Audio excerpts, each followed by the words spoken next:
राधे राधे। स्वागत है आप सबका आपके अपने चैनल निष्ठा कथा कहानी पर। आप हमारे चैनल पर श्री रामचरितमानस के पाठ सुन रहे हैं।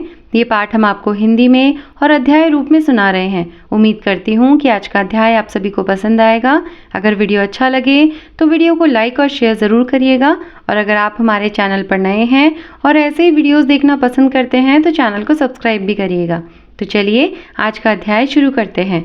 मुनि अत्यंत प्रेम से पूर्ण है, उनका शरीर पुलकित है और नेत्रों को श्री राम जी के मुख कमल में लगाए हुए हैं। मन में विचार कर रहे हैं कि मैंने ऐसे कौन से जप तप किए थे जिसके कारण मन, ज्ञान, गुण और इंद्रियों से परे प्रभु के दर्शन पाए। जप, योग और धर्म समूह से मनुष्य अनुपम भक्ति को पाता है। श्री रघुवीर के पवित्र चरित्र को तुलसीदास रात दिन गाता है। श्री रामचंद्र जी का सुंदर यश कलयुग के पापों का नाश करने वाला, मन को दमन करने वाला और सुखों का मूल है। जो लोग इसे आदर पूर्वक सुनते हैं उन पर श्री राम जी प्रसन्न रहते हैं। यह कठिन कलिकाल पापों का खजाना है। इसमें ना धर्म है, ना ज्ञान है और ना योग तथा जप ही है। इसमें तो जो लोग सब भरोसों को छोड़कर श्री राम जी को ही भजते हैं वे ही चतुर हैं। मुनि के चरण कमलों में सिर नवाकर देवता, मनुष्य और मुनियों के स्वामी श्री राम जी वन को चले। आगे श्री राम जी हैं और उनके पीछे छोटे भाई लक्ष्मण जी हैं। दोनों ही मुनियों का सुंदर वेश बनाए अत्यंत सुशोभित हैं। दोनों के बीच में श्री जानकी जी कैसी सुशोभित हैं, जैसे ब्रह्मा और जीव के बीच माया हो। नदी, वन, पर्वत और दुर्गम घाटियाँ सभी अपने स्वामी को पहचान कर सुंदर रास्ता दे देते हैं। जहाँ जहाँ देव श्री रघुनाथ जी जाते हैं वहाँ वहाँ बादल आकाश में छाया करते जाते हैं। रास्ते में जाते हुए विराट राक्षस मिला। सामने आते ही श्री रघुनाथ जी ने उसे मार डाला। श्री राम जी के हाथ से मरते ही उसने तुरंत सुंदर दिव्य रूप प्राप्त कर लिया। दुखी देखकर प्रभु ने उसे अपने परम धाम को भेज दिया। फिर वे सुंदर छोटे भाई लक्ष्मण जी और सीता जी के साथ वहां आए जहां मुनि शरभंग जी थे। श्री रामचंद्र जी का मुख कमल देखकर मुनि श्रेष्ठ के नेत्र रूपी बहरे अत्यंत आदर पूर्वक उसका मकरंद रस पान कर रहे हैं। शरभंग जी का जन्म धन्य है। मुनि ने कहा, हे कृपालु रघुवीर, हे शंकर जी के मन रूपी मानसरोवर के राजहंस, सुनिए, मैं ब्रह्मलोक को जा रहा था। इतने में कानों से सुना कि श्री राम जी वन में आवेंगे। तब से मैं दिन रात आपकी राह देखता रहा हूँ। अब आज प्रभु को देखकर मेरी छाती शीतल हो गई। हे नाथ, मैं सब साधनों से हीन हूँ। आपने अपना दीन सेवक जानकर मुझ पर कृपा की है। हे देव, यह कुछ मुझ पर आपका एहसान नहीं है। हे भक्त मंचोर, ऐसा करके आपने अपने प्रण की रक्षा ही की है। अब इस दीन के कल्याण के लिए तब तक यहाँ ठहरिए जब तक मैं शरीर छोड़कर आपसे आपके धाम में ना मिलूं। योग, यज्ञ, जप, तप, जो कुछ व्रत आदि भी मुनि ने किया था सब प्रभु को समर्पण करके बदले में भक्ति का वरदान ले लिया। इस प्रकार दुर्लभ भक्ति प्राप्त करके फिर चिता रचकर मुनि शरभंग जी हृदय से सब आसक्ति छोड़कर उस पर जा बैठे। हे नीले मेघ के समान श्याम शरीर वाले सगुण रूपी श्री राम जी, सीता जी और छोटे भाई लक्ष्मण जी सहित प्रभु, आप निरंतर मेरे हृदय में निवास कीजिए। ऐसा कहकर शरभंग जी ने योगाग्नि से अपने शरीर को जला डाला और श्री राम जी की कृपा से वे वैकुंठ को चले गए। मुनि भगवान में लीन इसलिए नहीं हुए कि उन्होंने पहले ही भेद भक्ति का वर ले लिया था। ऋषि समूह मुनि श्रेष्ठ शरभंग जी की यह दुर्लभ गति देखकर अपने हृदय में विशेष रूप से सुखी हुए। समस्त मुनि वृंद श्री राम जी की स्तुति कर रहे हैं और कह रहे हैं, शरणागत हितकारी करुणाकंद, करुणा के मूल प्रभु की जय हो। फिर श्री रघुनाथ जी आगे वन में चले। श्रेष्ठ मुनियों के बहुत से समूह उनके साथ हो लिए। हड्डियों का ढेर देखकर श्री रघुनाथ जी को बड़ी दया आई। उन्होंने मुनियों से पूछा। मुनियों ने कहा, हे स्वामी, आप सर्वदर्शी, सर्वज्ञ और अंतर्यामी, सबके हृदय की जानने वाले हैं। जानते हुए भी अनजान की तरह हमसे कैसे पूछ रहे हैं? राक्षसों के दलों ने सब मुनियों को खा डाला है। ये सब उन्हीं की हड्डियों के ढेर हैं। यह सुनते ही श्री रघुवीर के नेत्रों में जल आ गया। उनकी आंखों में करुणा के आंसू भर आए। श्री राम जी ने भुजा उठाकर प्रण किया कि मैं पृथ्वी को राक्षसों से रहित कर दूंगा। फिर समस्त मुनियों के आश्रमों में जा जाकर उनको दर्शन एवं संभाषण का सुख दिया। मुनि अगस्त्य जी के एक सुतीक्ष्ण नामक सुजान ज्ञानी शिष्य थे। उनकी भगवान में प्रीति थी। वे मन, वचन और कर्म से श्री राम जी के चरणों के सेवक थे। उन्हें स्वप्न में भी किसी दूसरे देवता का भरोसा नहीं था। उन्होंने जो ही प्रभु का आगमन कानों से सुन पाया, त्यों ही अनेक प्रकार के मनोरथ करते हुए वे आतुरता शीघ्रता से दौड़ चले। हे विधाता, क्या दीनबंधु श्री रघुनाथ जी मुझ पर जैसे दुष्ट पर भी दया करेंगे? क्या स्वामी श्री रामचंद्र जी छोटे भाई लक्ष्मण जी सहित मुझसे अपने सेवक की तरह मिलेंगे? मेरे हृदय में दृढ़ विश्वास नहीं होता, क्योंकि मेरे मन में भक्ति, वैराग्य या ज्ञान कुछ भी नहीं है। मैंने ना तो सत्संग, योग, जप अथवा यज्ञ ही किए हैं और ना प्रभु के चरण कमलों में मेरा दृढ़ अनुराग ही है। हाँ, दया के भंडार प्रभु की एक बान है कि जिसे किसी दूसरे का सहारा नहीं है, वह उन्हें प्रिय होता है। भगवान की इस बान का स्मरण आते ही मुनि आनंद मग्न होकर मन ही मन कहने लगे, आहा, भवबंधन से छुड़ाने वाले प्रभु के मुखारविंद को देखकर आज मेरे नेत्र सफल होंगे। शिव जी कहते हैं, हे भवानी, ज्ञानी मुनि प्रेम में पूर्ण रूप से निमग्न हैं। उनकी वह दशा कहीं नहीं जाती। उन्हें दिशा विदिशा, दिशाएं और उनके कोण आदि और रास्ता कुछ भी नहीं सूझ रहा है। मैं कौन हूँ और कहाँ जा रहा हूँ यह भी नहीं जानते, इसका भी ज्ञान नहीं है। वे कभी पीछे घूमकर फिर आगे चलने लगते हैं और कभी प्रभु के गुण गा गा कर नाचने लगते हैं। मुनि ने प्रगाढ़ प्रेम भक्ति प्राप्त कर ली है। प्रभु श्री राम जी वृक्ष की आड़ में छिपकर भक्त की प्रेमोत्तमत दशा देखकर, मुनि का अत्यंत प्रेम देखकर भव भय को हरने वाले श्री रघुनाथ जी मुनि के हृदय में प्रकट हो गए। हृदय में प्रभु के दर्शन पाकर मुनि बीच रास्ते में अचल और स्थिर होकर बैठ गए। उनका शरीर रोमांच से कटहल के फल के समान कंटकित हो गया।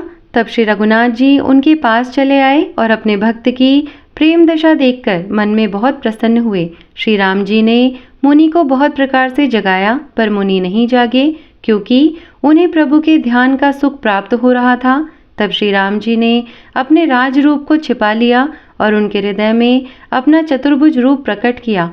तब अपने इष्ट स्वरूप के अंतर ध्यान होते ही मुनि कैसे व्याकुल होकर उठे, जैसे श्रेष्ठ मणिधर सर्प मणि के बिना व्याकुल हो जाता है। मुनि ने अपने सामने सीता जी और लक्ष्मण जी सहित श्याम सुंदर विग्रह सुखधाम श्री राम जी को देखा।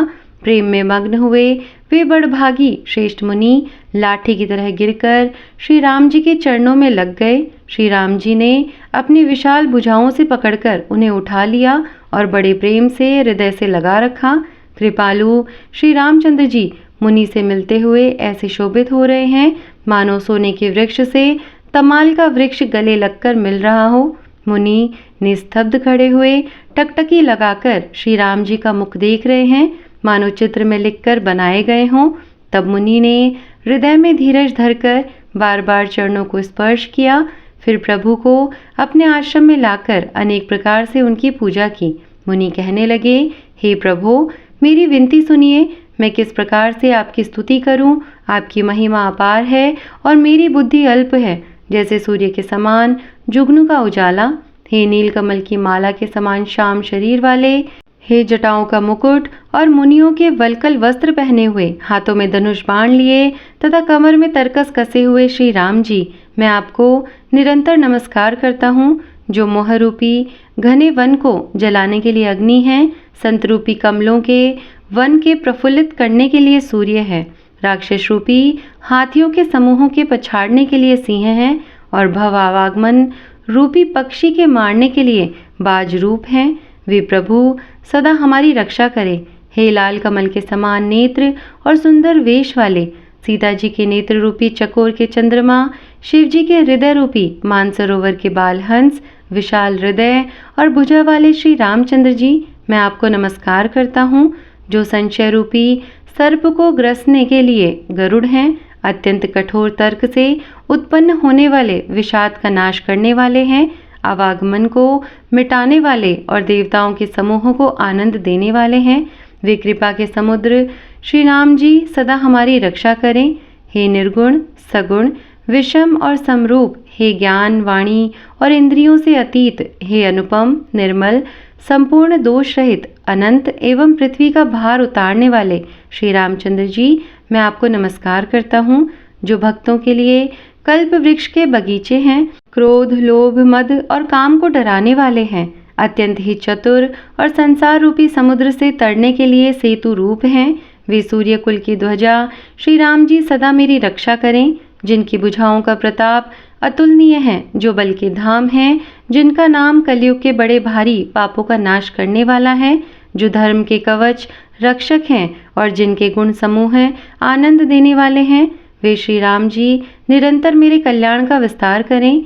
यद्यपि आप निर्मल, व्यापक, अविनाशी और सबके हृदय में निरंतर निवास करने वाले हैं, तथापि हे खरारी श्री राम जी, लक्ष्मण जी और सीता जी सहित वन में विचरने वाले आप इसी रूप में मेरे हृदय में निवास कीजिए। हे स्वामी, आपको जो सगुण, निर्गुण और अंतर्यामी जानते हो वे जाना करें। मेरे हृदय को तो कौशलपति कमल नयन श्री राम जी ही अपना घर बनावे। ऐसा अभिमान भूलकर भी ना छूटे कि मैं सेवक हूँ और श्री रघुनाथ जी मेरे स्वामी हैं। मुनि के वचन सुनकर श्री राम जी मन में बहुत प्रसन्न हुए। तब उन्होंने हर्षित होकर श्रेष्ठ मुनि को हृदय से लगा लिया और कहा, हे मुनि, मुझे परम प्रसन्न जानो, जो वर मांगो वही मैं तुम्हें दूं। मुनि सुतीक्ष्ण जी ने कहा, मैंने तो वर कभी मांगा ही नहीं, मुझे समझ ही नहीं पड़ता कि क्या झूठ है और क्या सत्य है, क्या मांगूं और क्या नहीं। अतः हे रघुनाथ जी, हे दासों को सुख देने वाले, आपको जो अच्छा लगे मुझे वही दीजिए। श्री रामचंद्र जी ने कहा, हे मुने, तुम प्रगाढ़ भक्ति, वैराग्य, विज्ञान और समस्त गुणों तथा ज्ञान के निधान हो जाओ।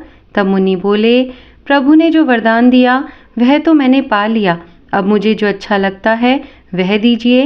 हे प्रभु, हे श्री राम जी, छोटे भाई लक्ष्मण जी और सीता जी सहित धनुष बाणधारी, आप निष्काम स्थिर होकर मेरे हृदय रूपी आकाश में चंद्रमा की भांति सदा निवास कीजिए। एवमस्तु, ऐसा ही हो। ऐसा उच्चारण कर लक्ष्मी निवास श्री रामचंद्र जी हर्षित होकर अगस्त्य ऋषि के पास चले। तब सुतीक्ष्ण जी बोले, गुरु अगस्त्य जी का दर्शन पाए और इस आश्रम में आए मुझे बहुत दिन हो गए। अब मैं भी प्रभु आपके साथ गुरु जी के पास चलता हूँ। इसमें हे नाथ, आप पर मेरा कोई एहसान नहीं है। मुनि की चतुरता देखकर कृपा के भंडार श्री राम जी ने उनको साथ ले लिया और दोनों भाई हंसने लगे। रास्ते में अपनी अनुपम भक्ति का वर्णन करते हुए देवताओं के राजेश्वर श्री राम जी अगस्त्य मुनि के आश्रम पर पहुँचे। सुतीक्ष्ण तुरंत ही गुरु अगस्त्य जी के पास गए और दंडवत करके ऐसा कहने लगे, हे नाथ, अयोध्या के राजा दशरथ जी के कुमार जगतधार श्री रामचंद्र जी छोटे भाई लक्ष्मण जी और सीता जी सहित आपसे मिलने आए हैं, जिनका हे देव आप रात दिन जप करते रहते हैं। यह सुनते ही अगस्त्य जी तुरंत ही उठ दौड़े। भगवान को देखते ही उनके नेत्रों में आनंद और प्रेम के आंसुओं का जल भर आया। दोनों भाई मुनि के चरण कमलों पर गिर पड़े। ऋषि ने उठाकर बड़े प्रेम से उन्हें हृदय से लगा लिया। ज्ञानी मुनि ने आदरपूर्वक कुशल पूछकर उनको लाकर श्रेष्ठ आसन पर बिठाया। फिर बहुत प्रकार से प्रभु की पूजा करके कहा, मेरे समान भाग्यवान आज दूसरा कोई नहीं है। वहाँ जहाँ तक जितने भी अन्य मुनिगण थे सभी आनंद कंद श्री राम जी के दर्शन करके हर्षित हो गए। तो यह था आज का अध्याय। आज का अध्याय यहीं पर समाप्त करते हैं। इसके आगे की कथा आपको अगले अध्याय में सुनने को मिलेगी। उम्मीद करती हूँ कि आज का वीडियो आप सभी को पसंद आया होगा। अगर वीडियो अच्छा लगा हो तो लाइक और शेयर ज़रूर करिएगा और कमेंट में जय श्री राम लिखना मत भूलिएगा। और हाँ, अगर आप हमारे चैनल पर नए हैं तो चैनल को सब्सक्राइब भी करिएगा। मैं मिलती हूँ आपसे अगले वीडियो के साथ में। तब तक के लिए धन्यवाद। राधे राधे। जय श्री राम।